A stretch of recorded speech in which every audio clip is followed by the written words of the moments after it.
Subscribe life-changing platform and press the bell icon for latest updates and video. Mohammad Ali Jinnah की ज़िंदगी के आखिरी 60 दिन। बानी पाकिस्तान को ज़ियारत मुंतकिल होने का मशवरा किसने दिया? ये 14 जुलाई 1948 का दिन था जब उस वक़्त के गवर्नर जनरल मोहम्मद अली जिन्नाह को उनकी तवील अलालत के पेश नज़र कोयटा से ज़ियारत मुंतकिल कर दिया गया। उसके बाद फ़कत 60 दिन वो ज़िंदा रहे और 11 सितंबर 1948 को अपने खालके हकीकी से जा मिले। बाबाए पाकिस्तान के यही आखिरी 60 दिन इस तहरीर का मौजू है। आप सुन रहे हैं लाइफ चेंजिंग प्लेटफॉर्म की औरल स्टोरी तहरीक पाकिस्तान और मैं हूँ प्रोफेसर ज़ियाउल हक। ये पुरइसरार गुत्थी आज तक हल नहीं हो सकी कि कायद-ए-आज़म को शदीद बीमारी के आलम में कोयटा से ज़ियारत मुंतकिल होने का मशवरा किसने दिया। ज़ियारत अपने सनोबर के दरख्तों की वजह से दुनिया भर में मशहूर है और कोयटा से जस्ट 133 किलोमीटर के फासले पर 2449 मीटर की बुलंदी पर वाक़या है। ये जगह एक बुज़ुर्ग की आखिरी आरामगाह की निस्बत से ज़ियारत कहलाती है और जिन्नाह की आरामगाह या कायद-ए-आज़म रेजिडेंसी ज़ियारत से 10 किलोमीटर के फासले पर है। उनकी बहन फ़ातिमा जिन्नाह अपनी किताब माय ब्रदर में लिखती हैं कि कोयटा से ज़ियारत मुंतकिल होने का फ़ैसला जिन्नाह का ज़ाती फ़ैसला था, क्योंकि उनकी सरकारी और गैर सरकारी मसरूफियात के बायस कोयटा में भी इन्हें आराम का मौका बिल्कुल नहीं मिल रहा था और मुख्तलिफ़ अदारों और मुख्तलिफ़ रहनुमाओं की जानिब से इन्हें मुसलसल दावतें वसूल हो रही थीं वो उनके इज्तिमात में शिरकत करें और उनसे ख़ताब करें। ताहम ये बात फिर भी महल नज़र है कि जिन्नाह को ज़ियारत के बारे में किसने बताया था और वहाँ मुस्तकिल तौर पे मुंतकिल होने का मशवरा किसने दिया। ज़ियारत पहुँचने के बाद उन्होंने किसी मस्तनद मुआलिज से इलाज करवाने पर तवज्जो नहीं दी, लेकिन इन्हीं दिनों उन्हें इत्तला मिली कि मशहूर डॉक्टर रियाज अली शाह अपने एक मरीज़ को देखने के लिए ज़ियारत आए हुए हैं। फ़ातिमा जिन्नाह ने अपने भाई से कहा कि डॉक्टर रियाज अली शाह की ज़ियारत की मौजूदगी से फ़ायदा उठाना चाहिए, मगर उन्होंने ये कहते हुए तजवीज़ सख्ती से मुस्तरद कर दी कि उन्हें कोई ज़्यादा संगीन मर्ज़ लाहक नहीं है।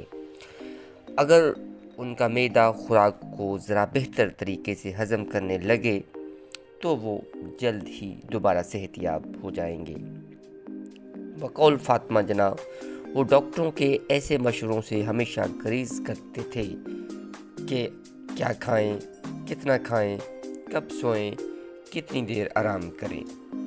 इलाज से गुरेज़ की उनकी यही पुरानी आदत एक मरतबा फिर आड़े आई, मगर जल्द ही वो अपनी इस आदत को तर्क करने पर मजबूर हो गए।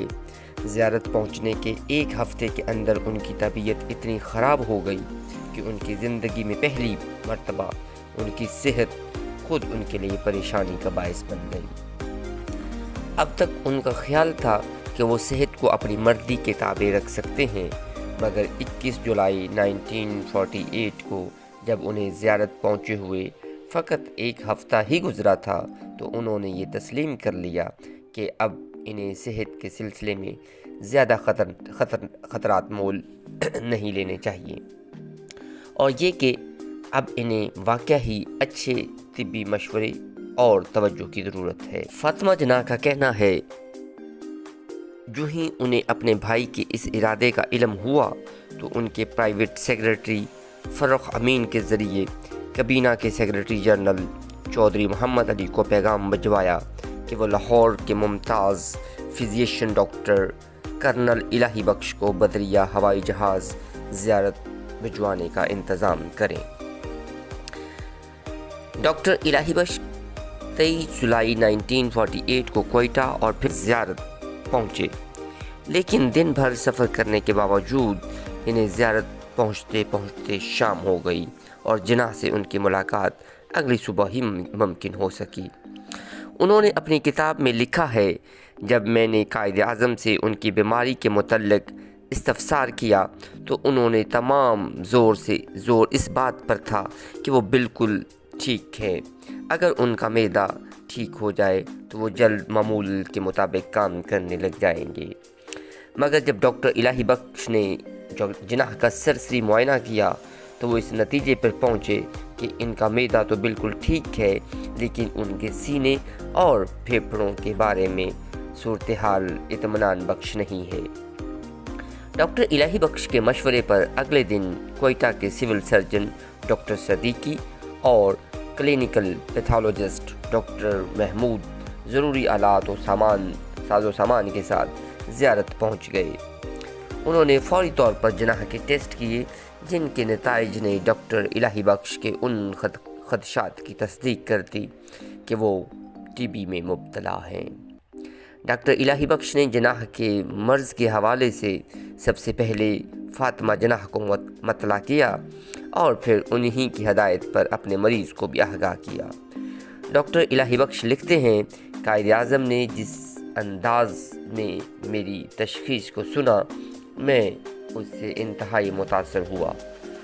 चौधरी मोहम्मद हुसैन चट्ठा ने अपने एक इंटरव्यू में ज़मीर अहमद मनीर को बताया, जब डॉक्टर इलाही बख्श ने जिन्ना को बताया कि इन्हें टीबी जैसा मर्ज़ लाहक हो चुका है, तो जिन्ना ने जवाब दिया, डॉक्टर ये तो मैं 12 साल से जानता हूँ। मैंने अपने मर्ज़ को सिर्फ इसलिए ज़ाहिर नहीं किया था कि हिंदू मेरी मौत का इंतज़ार न करने लगे।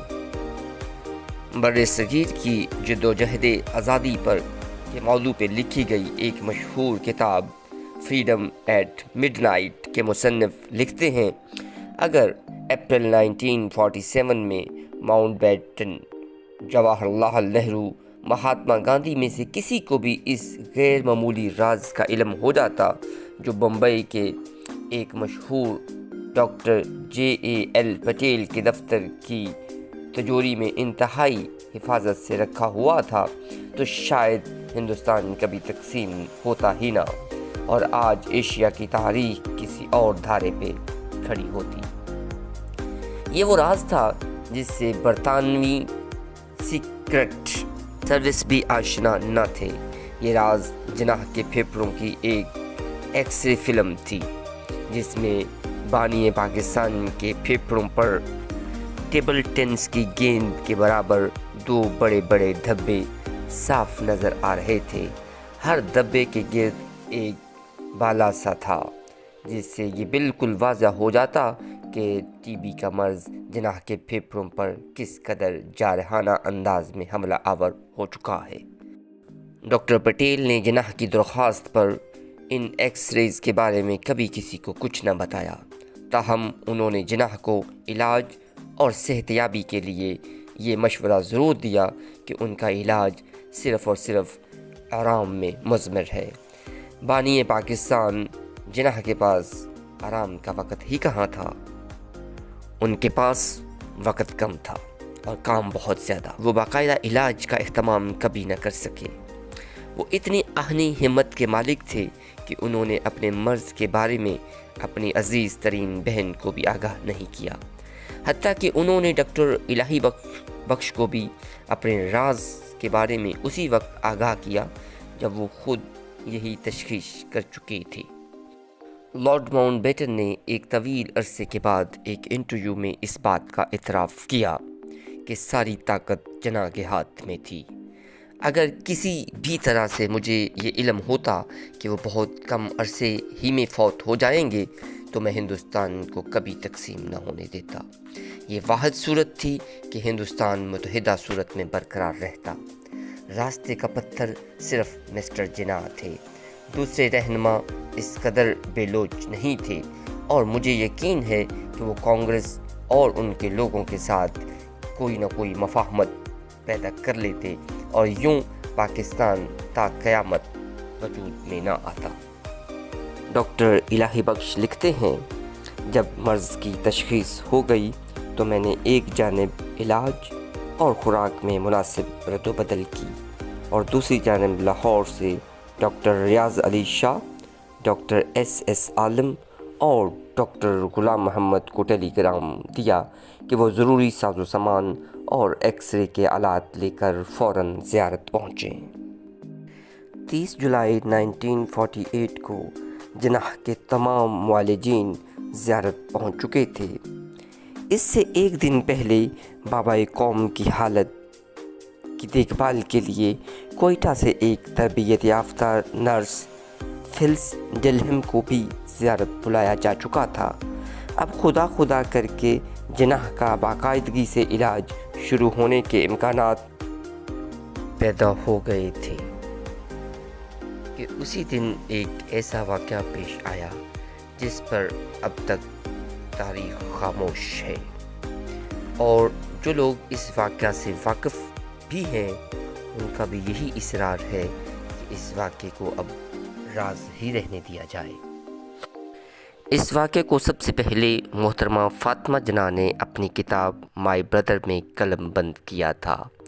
انہوں نے یہ کتاب جی ایلانا کی مدد سے تحریر کی تھی۔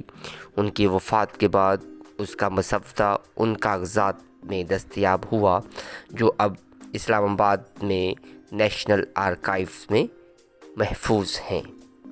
اس مسودے کو 1987 میں قائد اعظم اکیڈمی کراچی نے کتابی شکل میں شائع کیا تھا، مگر اس کتاب سے ان پیراگراف کو حذف کر دیا گیا جو محترمہ نے 30 جولائی 1948 کو پیش آنے والے ایک واقعہ کے حوالے سے تحریر کیے تھے۔ Subscribe my channel for latest update and videos.